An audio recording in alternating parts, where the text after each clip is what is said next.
Hello everyone, I am very glad that you're joining this story. Subscribe, like and comment. Enjoy the story, smile more often. I should have seen it coming. Should have known from the very beginning that my parents would never treat me as an equal. Should have realized that no matter how hard I worked, no matter how much I sacrificed, no matter how much I tried to prove myself, I would always come second to Ashley, the golden child, the daughter who could do no wrong.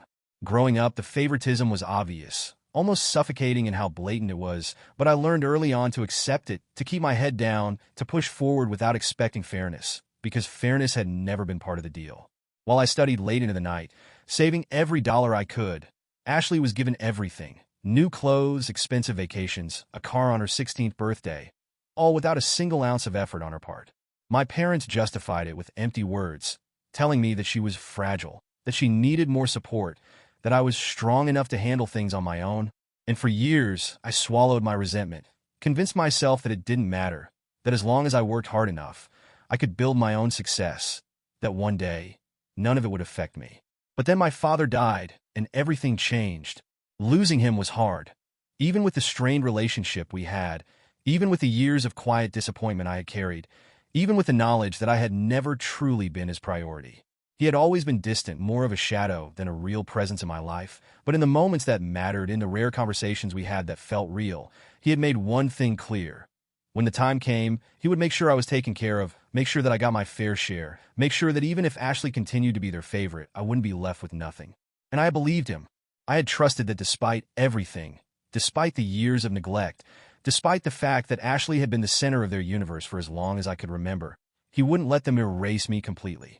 So when the will was read, when I sat in that office, expecting to hear what had been set aside for me, expecting some acknowledgement of the life I had built on my own, expecting the security that had been promised to me, I wasn't prepared for what actually happened. Ashley got everything. Not half, not a portion, not even a carefully split inheritance that favored her, but at least gave me something, everything. The house, the savings, the investments, every single dollar my father had left behind, all of it handed to her like some grand prize, as if she had earned it, as if she had ever done anything to deserve it, as if I didn't even exist. And the worst part, the part that made my hands shake with rage as I sat there trying to process what I had just heard, was that my mother had the audacity to act like this was normal, like this was something I should have expected, like I should have been happy for Ashley instead of furious at the blatant injustice of it all. "I know this is hard for you," she said, her voice calm, condescending, the way you speak to a child throwing a tantrum, as if I was the one being unreasonable, as if I was the one making things difficult. "But you have to understand, Ashley needed it more than you. She's always struggled. She's never been as independent as you are." I cut her off before she could finish, before she could give me another list of reasons why Ashley deserved to be given everything while I was expected to fend for myself, before she could spew more excuses about how I was the strong one, how I didn't need help, how I was supposed to just accept this like I had accepted every other time they had pushed me aside. "She didn't need it," I said, my voice low, barely controlled, the rage bubbling beneath the surface, threatening to spill over. "She wanted it. There's a difference." My mother sighed, shaking her head as if I was the one who didn't understand, as if I was being difficult for no reason, as if I was the selfish one in this situation. "You're doing fine," she said dismissively, waving a hand like my entire existence was nothing more than an afterthought. "You've got a job. You've got your own place. You'll be okay. But Ashley, she's different. She's always needed more support. You wouldn't want her to struggle, would you?" I wanted to laugh at how ridiculous it all was, wanted to scream at how blind she was, how she refused to see the truth even when it was staring her in the face. Ashley had never struggled a day in her life, had never worried about bills, had never had to make hard choices, had never been left to figure things out on her own. And now, thanks to them, she never would.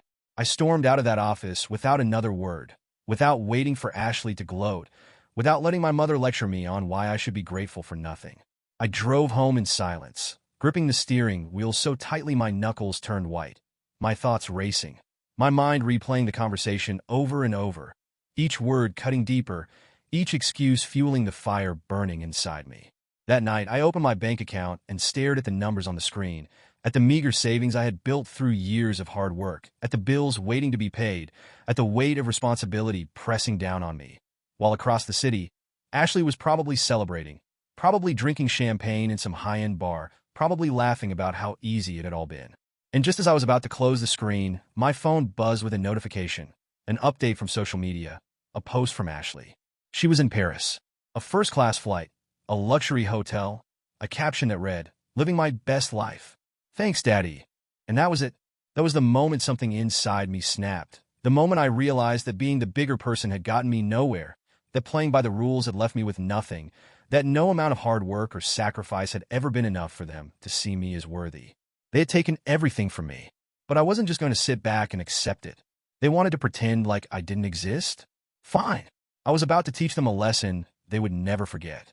I told myself to calm down, told myself that anger wouldn't fix anything, told myself that no matter how furious I was, no matter how unfair this all felt, screaming at my mother wouldn't magically make my inheritance reappear, wouldn't undo what she and my father had done, wouldn't make them see me as anything more than an afterthought. But the longer I sat there, staring at my phone, watching Ashley post picture after picture of her extravagant new life, the harder it became to swallow my rage, to push down the overwhelming sense of betrayal that threatened to consume me. I gave it a few days, hoping my mother would come to her senses, hoping she would call me and realize the weight of what she had done, hoping she would at least try to explain herself in a way that didn't make me feel like I was nothing to her. But the call never came, the apology never arrived, the acknowledgement of my pain never materialized. So finally, after too many sleepless nights, too many hours spent staring at my empty bank account, too many moments of second-guessing whether I was overreacting, I picked up the phone and called her myself. She answered on the second ring, her voice light, casual, like she wasn't expecting me to bring it up again, like she had already decided that this conversation was over, like she had assumed that I had simply accepted my place in this family, as if I hadn't spent the past week feeling like I had been set on fire. "Jack," she greeted, her tone airy, as if nothing had happened, as if we were just catching up like any normal mother and son. "It's good to hear from you, sweetheart. How have you been?" I clenched my jaw, gripping the phone tighter, forcing myself to take a deep breath so I wouldn't immediately start yelling, so I wouldn't give her the satisfaction of brushing me off like I was throwing some childish tantrum. "Cut the crap, Mom," I said, my voice sharp, controlled, laced with just enough restraint to keep from boiling over. "You know exactly why I'm calling." There was a pause, just a brief hesitation, just enough of a beat for me to know that she had been hoping I wouldn't bring it up again, that she had convinced herself I would just move on. "Oh, Jack," she sighed, her voice taking on that patronizing, pitying tone that made my blood boil, the same one she had always used whenever she was telling me to lower my expectations, to stop making things difficult, to stop acting like I deserved more than the bare minimum. "I really thought we had already talked about this." "We didn't talk about anything," I snapped, unable to keep my voice from rising, unable to pretend that this wasn't eating me alive. "You blindsided me, Mom. You took what was supposed to be mine and gave it all to Ashley without even telling me. Do you have any idea what kind of position that put me in? Do you even care?"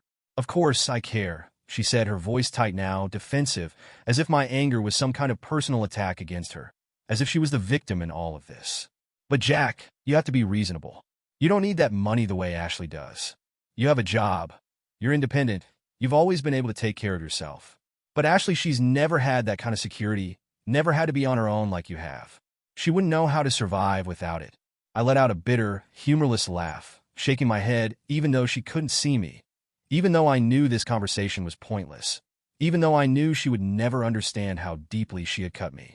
"That's exactly the problem, Mom," I said, my voice shaking now, my hands gripping the edge of the counter in my tiny apartment, the apartment I had barely been able to afford for the past year. "Ashley has never had to survive on her own because you and Dad have spent her entire life making sure she never had to struggle, never had to face reality, never had to deal with consequences. And now you've given her a golden parachute while leaving me with nothing." "Oh, don't be so dramatic," she huffed, as if I was being ridiculous, as if I was being petty over something insignificant, as if she hadn't just ripped away my last bit of security and handed it to someone who would blow through it without a second thought. "You'll be fine, Jack. You've always been fine. You'll figure it out." And that was it. That was the moment I realized that nothing I said would ever make a difference, that no amount of reasoning would ever make her see me as an equal, that she had already made her choice long before my father's will had even been read. It had never been about fairness, never been about need, never been about doing the right thing. It had always been about Ashley, about making sure she was taken care of at the expense of everyone else, about continuing to enable her while expecting me to fend for myself like I always had. I hung up before she could say another word, before she could twist the knife even deeper, before she could gaslight me into believing that I was the one in the wrong for expecting to be treated with even an ounce of decency.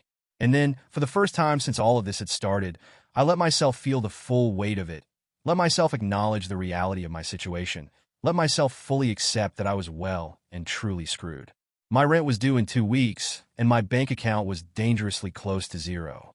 My job, while stable, wasn't enough to cover all my expenses, and with no financial cushion, no savings, no backup plan, I was officially out of options. That inheritance wasn't just about fairness. It was supposed to be my safety net, my one chance to finally breathe, to finally stop living paycheck to paycheck, to finally start building a future that didn't feel so uncertain. And now, because of my parents' blind devotion to Ashley, I was left scrambling just to stay afloat while she was off living the kind of life I had spent years working toward, but would never have. That night, as I sat in my darkened apartment, scrolling through Ashley's social media, watching as she posted yet another photo from some luxury resort, yet another expensive shopping spree, yet another reminder that she was spending my money like it was nothing, something inside me shifted.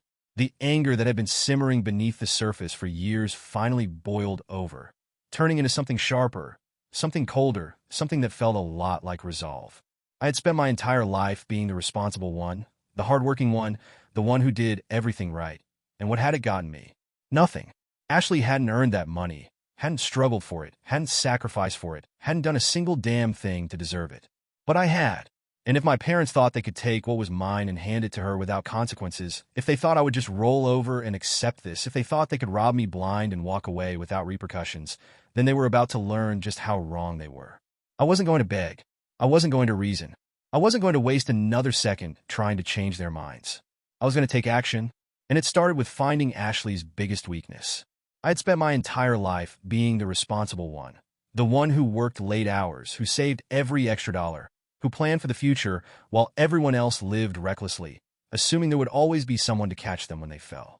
Ashley had never known struggle, had never known what it was like to lie awake at night wondering how to make ends meet, had never questioned whether she could afford rent, groceries, or even the smallest luxuries.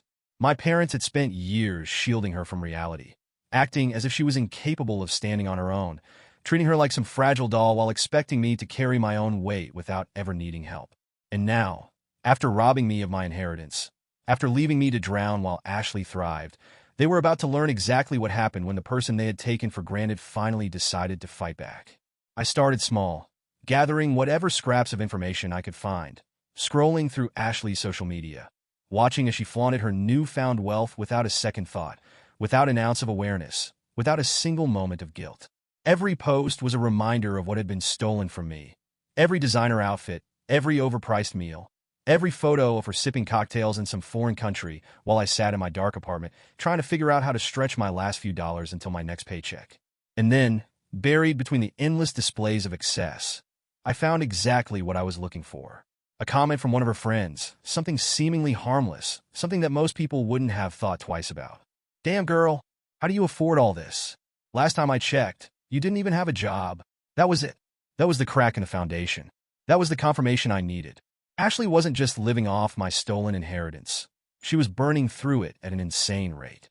And the more I looked, the more obvious it became.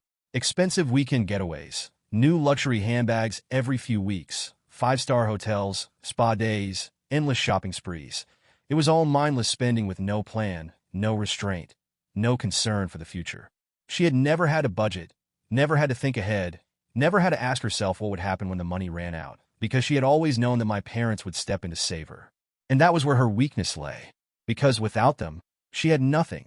I dug deeper, looking into public records, scanning through financial history, pulling every little detail I could find, and what I uncovered was even worse than I expected. My mother had been bailing Ashley out for years, paying off her credit card debt, covering her overdrafts, stepping in whenever she made a mess of her finances. My parents hadn't just handed her my inheritance. They had enabled her financial recklessness for as long as she had been an adult. And now, I had exactly what I needed. I wasn't going to fight my parents with words. Wasn't going to waste time trying to convince them that Ashley was irresponsible.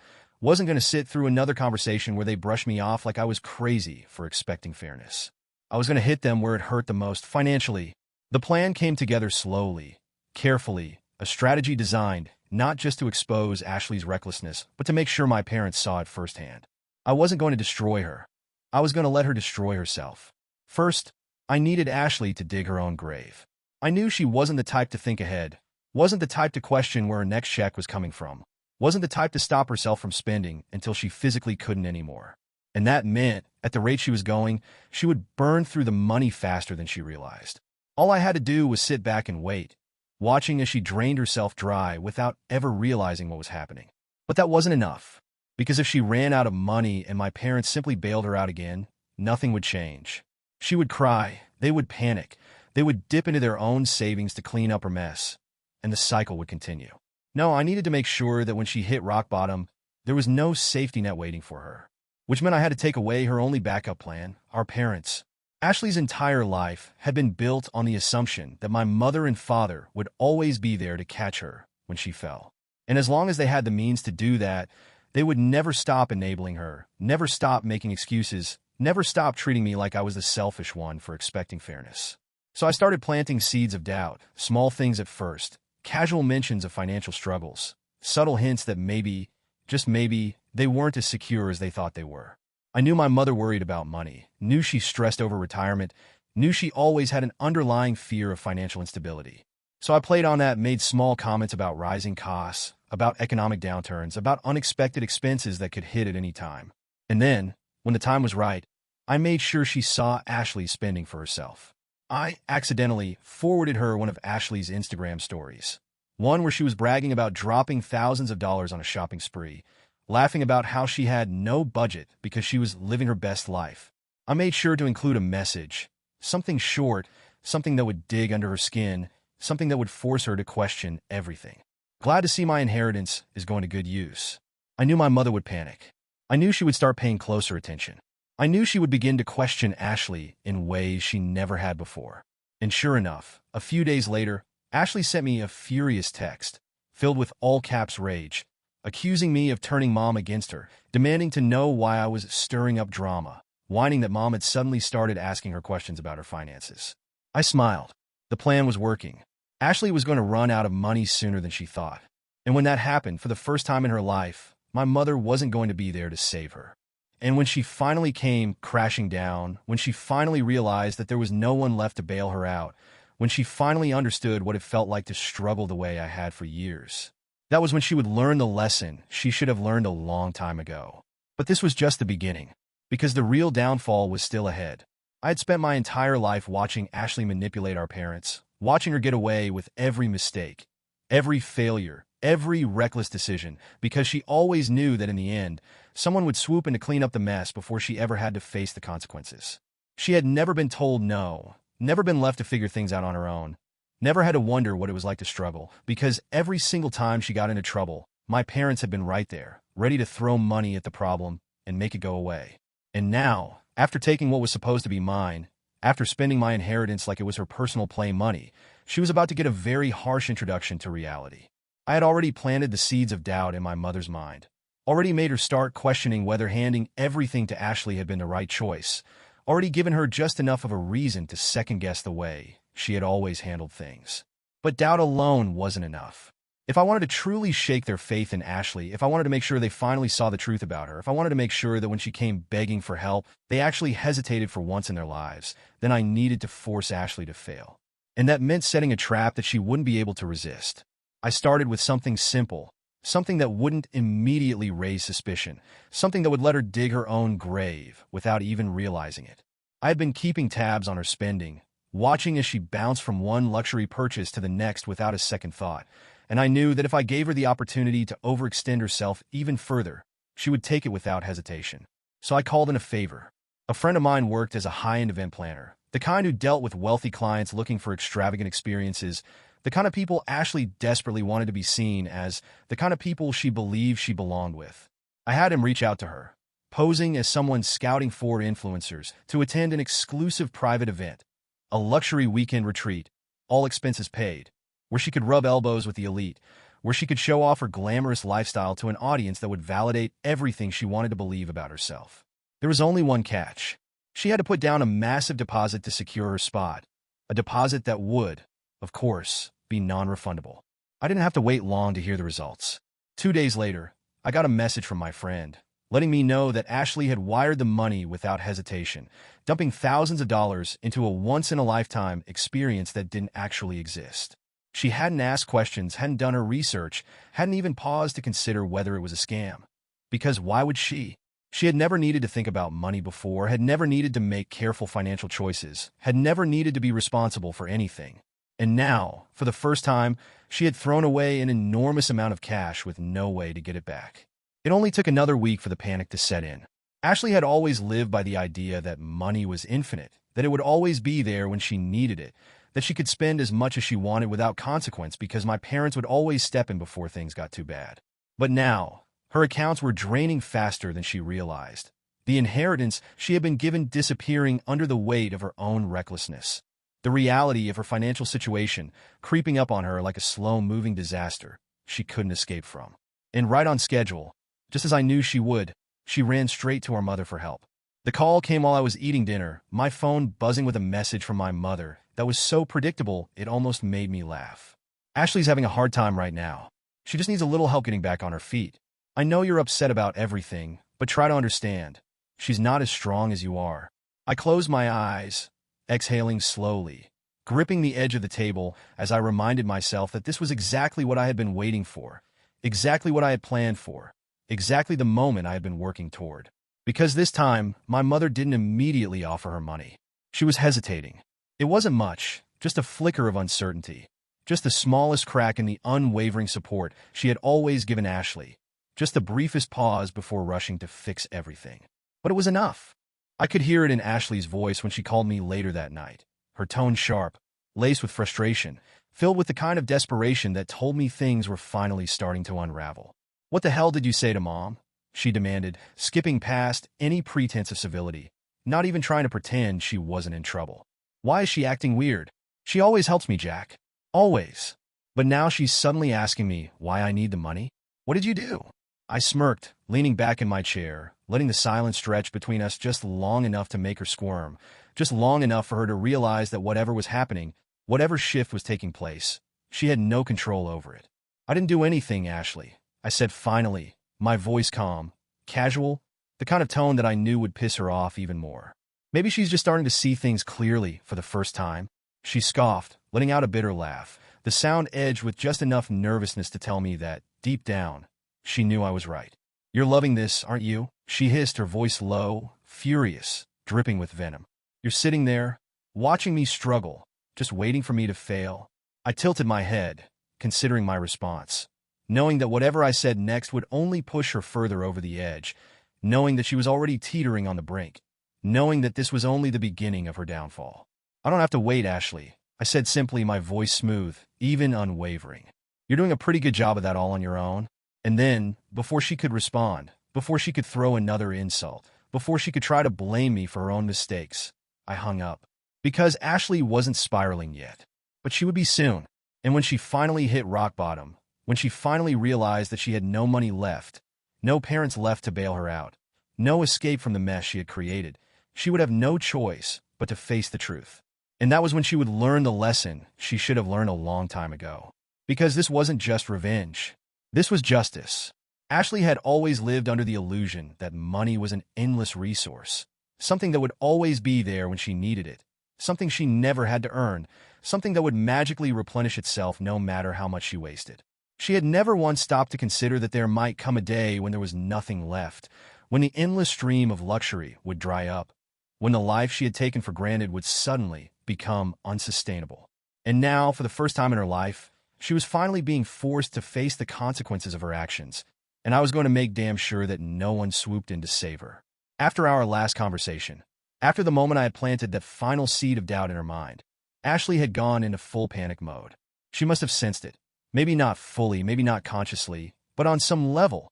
She knew she was on a sinking ship, knew that her reckless spending was catching up to her, knew that she had gone too far this time.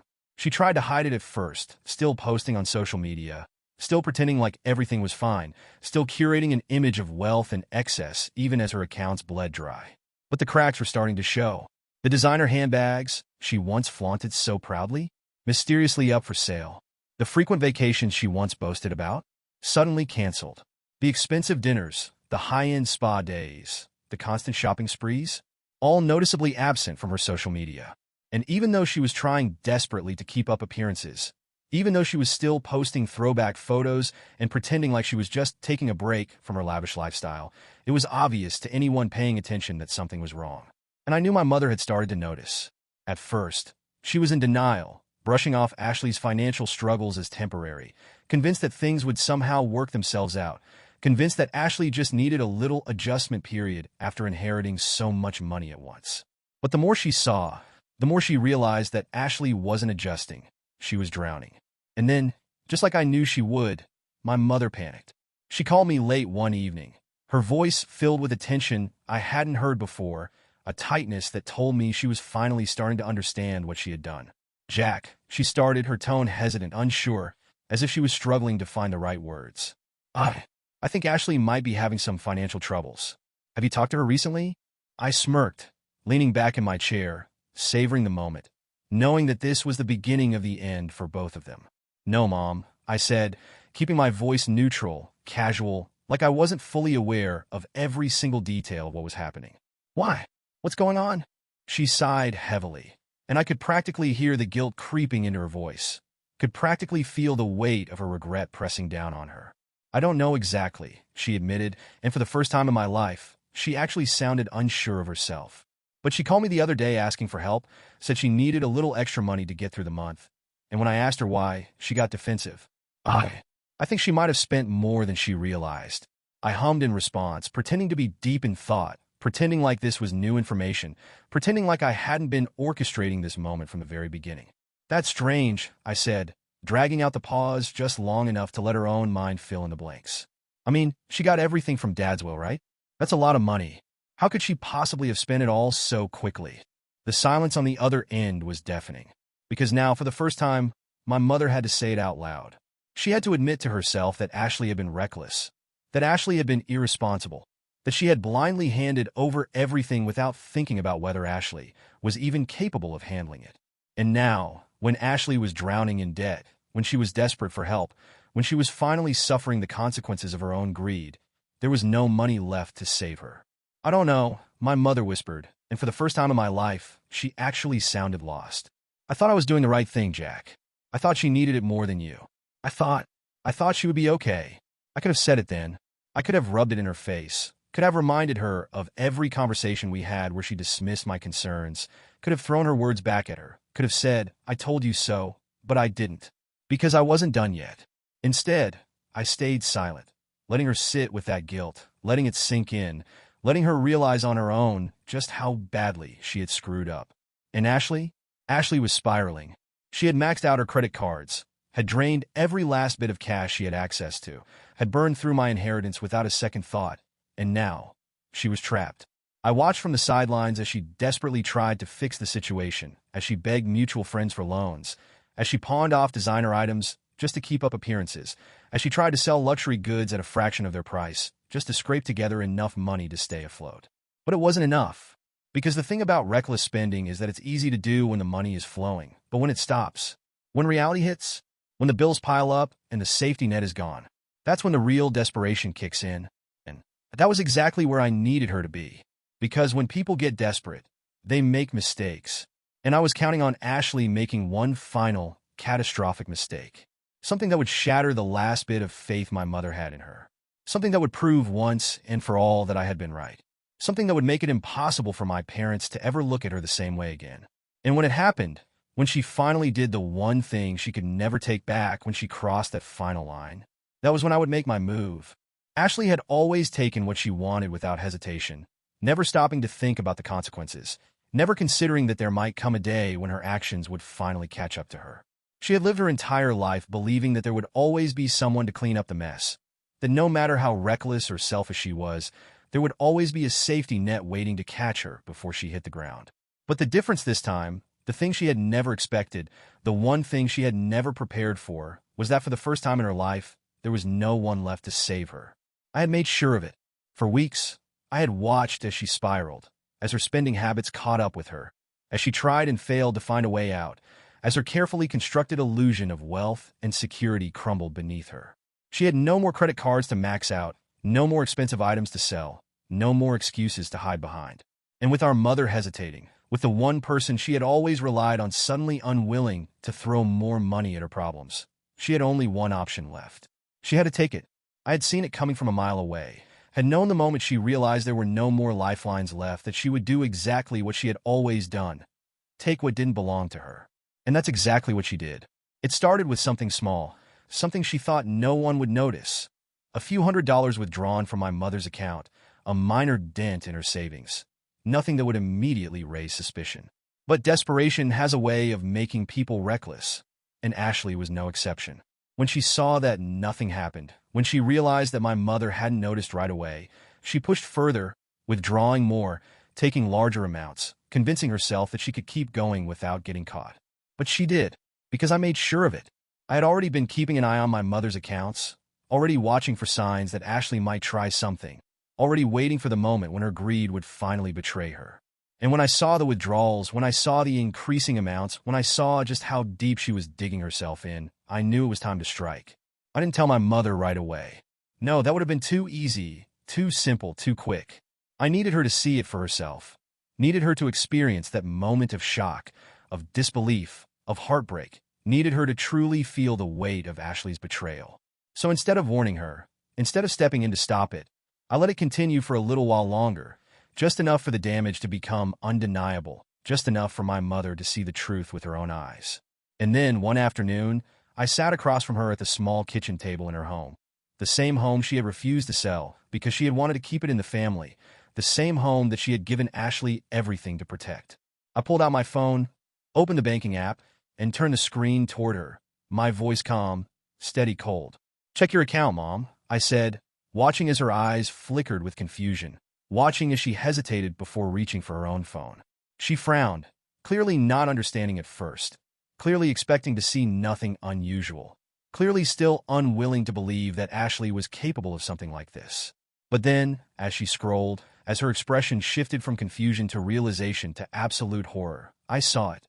The exact moment when the truth shattered whatever delusion she had been holding on to, the exact moment when she finally saw Ashley for who she really was. She looked up at me, her hands shaking, her breathing uneven, her voice barely above a whisper. "She stole from me," she said, and I could hear the disbelief, the devastation, the sheer weight of what those words meant, as if saying them out loud made it all real. "Ashley stole from me." I leaned back in my chair, folding my arms across my chest, my expression unreadable, giving her no comfort, no reassurance, no way out of the reality she had to face. "Yes, Mom," I said simply, my voice lacking sympathy, lacking warmth. "She did." She shook her head, as if she could somehow deny what she was looking at, as if there was some other explanation, as if she could rewrite reality just by refusing to accept it. "No, she wouldn't," she started, but her voice broke because even she knew there was no defending this. For the first time, my mother wasn't looking at Ashley as her innocent, fragile daughter who needed to be protected. She was looking at her as a thief, a liar, a parasite. And when Ashley finally realized that she had nowhere left to run, that she had burned the last bridge she had, that my mother wasn't going to blindly defend her this time, she came to me. I'll admit, I had been looking forward to this moment, had been waiting for it, planning for it, savoring the idea of Ashley finally being forced to acknowledge that she needed me, that she had no choice but to beg the brother she had spent her whole life dismissing. And when the call finally came, when I saw her name flashing on my phone, when I answered and heard the desperation in her voice, it was everything I had imagined. "Jack," she started, her voice shaky, frantic, soaked in panic. "I need your help. Please. I don't know what to do." I let the silence stretch between us. Let her feel the weight of my hesitation. Let her wonder if I was going to hang up. Let her experience the same powerlessness I had felt when she had taken everything from me. "Help," I repeated, my voice slow, drawn out, savoring the word, making sure she felt the full weight of what she was asking. "You mean like the way you helped me when you stole my inheritance? Like the way you helped me when you spent everything our father left behind without a second thought?" She let out a sharp, shaky breath, and I could hear the tears threatening to spill over. Could hear the way she was losing control, could hear the way she was finally realizing just how far she had fallen. "Jack, please," she choked out, desperation thick in her voice. "I don't have anyone else." I smiled, even though she couldn't see it, even though she had no idea what was coming next, even though she was still clinging to the hope that I might be her savior. "I'll help you, Ashley," I said, my voice smooth, calm, completely controlled. "But there are going to be conditions, because this wasn't just about getting back what was mine. This was about teaching her a lesson she would never forget." And when I was done, when she finally understood what it felt like to lose everything, when she had nothing left except the consequences of her own choices, she would realize too late that I had been planning this all along. Ashley had never known what it felt like to be powerless, had never experienced the kind of desperation that made your stomach twist, had never been in a situation where she had to rely on someone who had every reason to turn her away. But now, with nothing left, with our mother furious and broken, with the last of her lies crumbling around her, she was finally in the position that I had spent my entire life enduring. And as I stood across from her in our mother's living room, watching the raw panic flicker behind her eyes, I knew that this was the moment I had been waiting for, the moment she would finally understand what it meant to be held accountable. She sat on the couch, her hands gripping the fabric of her expensive designer jeans, the same ones she had flaunted in photos just months ago, back when she thought her wealth would last forever, back when she believed she was untouchable. But now, those jeans weren't a status symbol anymore. They were the last remnants of a life that had slipped through her fingers. I had given her a simple condition. If she wanted my help, if she wanted any chance at redemption, she would have to admit the truth. Not just to me, to our mother. At first, she fought it, trying to weasel her way out, trying to convince me that it wasn't necessary, that there was another way, that she could fix this without having to humiliate herself any further. But I refused to budge. If she wanted me to throw her a lifeline, if she wanted even the slightest chance of salvaging what little dignity she had left, she was going to have to face the reality of what she had done. And now, as our mother stood in front of us, arms crossed, her expression a mixture of anger, shame, and disbelief, Ashley had no choice but to speak. Her voice was quiet at first, barely more than a whisper, shaky and uneven. The voice of someone who had never had to take responsibility before, the voice of someone who was being forced to confront the full weight of their own actions. "I stole from you," she finally admitted, her eyes dropping to the floor, her fingers twisting in her lap, as if she could physically hold onto the last shreds of her pride. "I took the money because I didn't know what else to do. I was desperate. I wasn't thinking." I watched as our mother's face twisted, as the anger in her eyes deepened, as her lips pressed together in a tight line, her breathing slow and controlled, like she was trying to contain the rage bubbling just beneath the surface.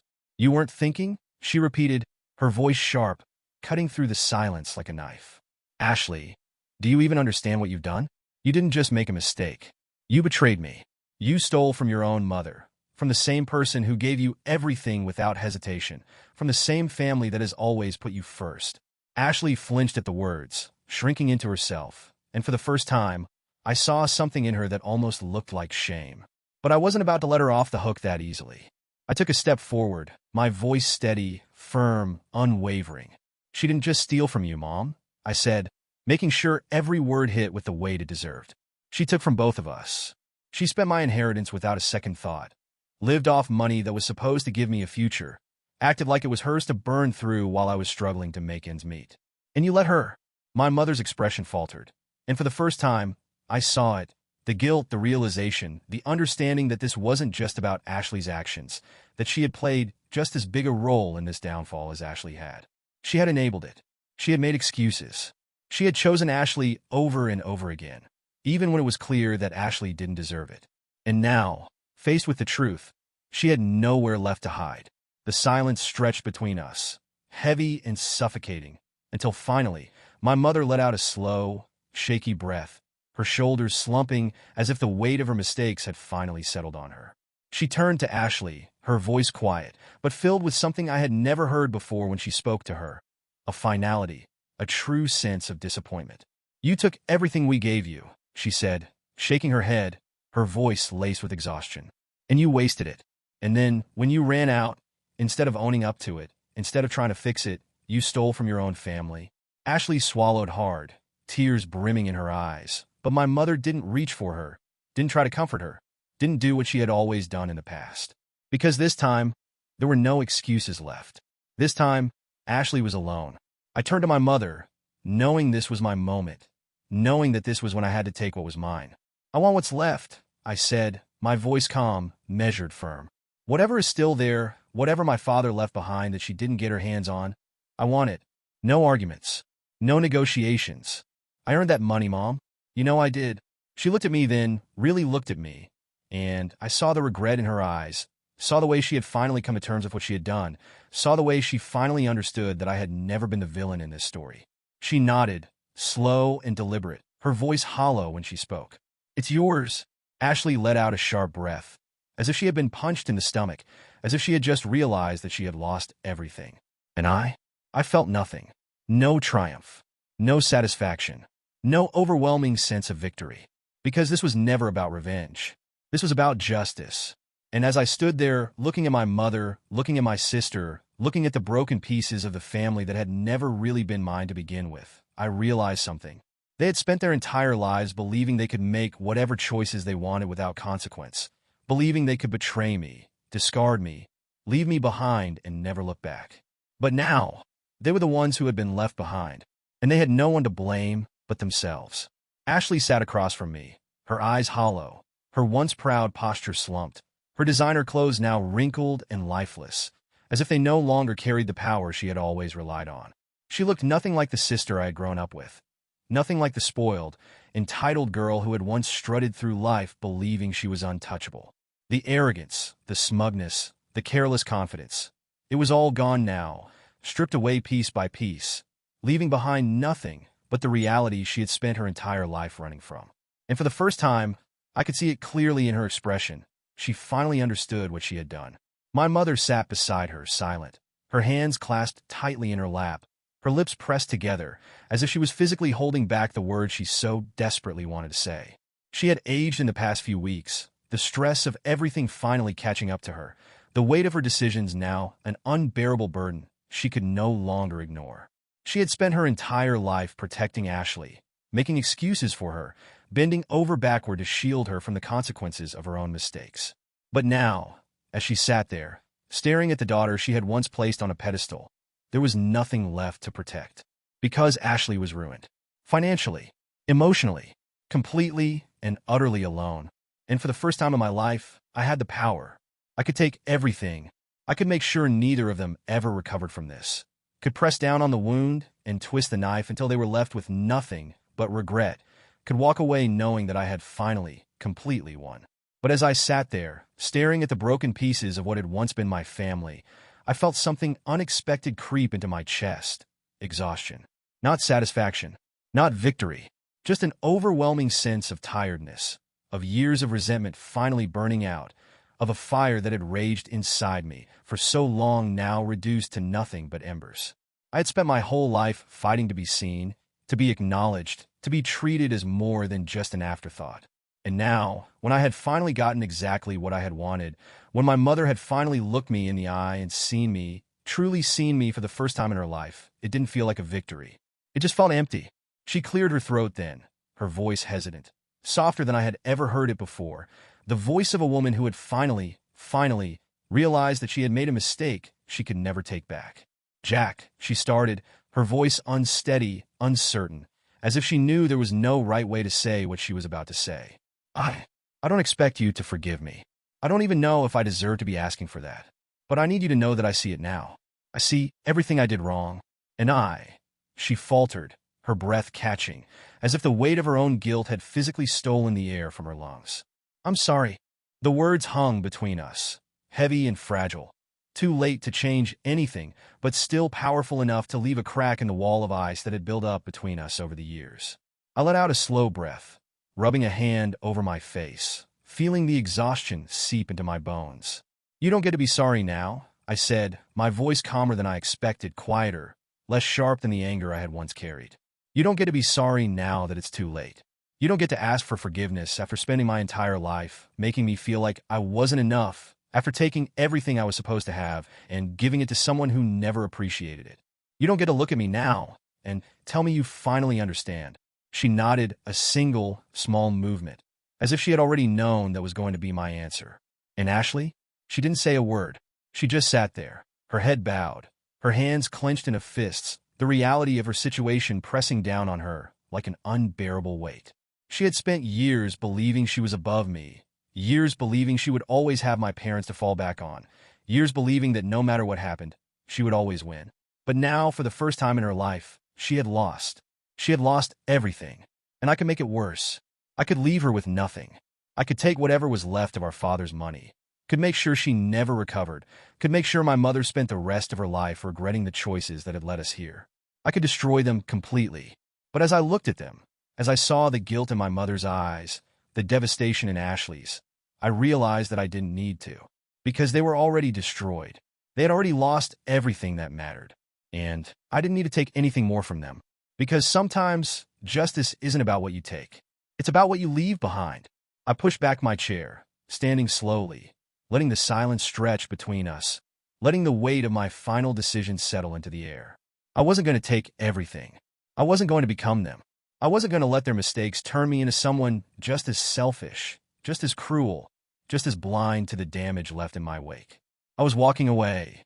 For good. And as I left that house, as I stepped into the cool night air, as I took the first deep breath of true freedom I had ever known, I realized something. I had finally, truly won.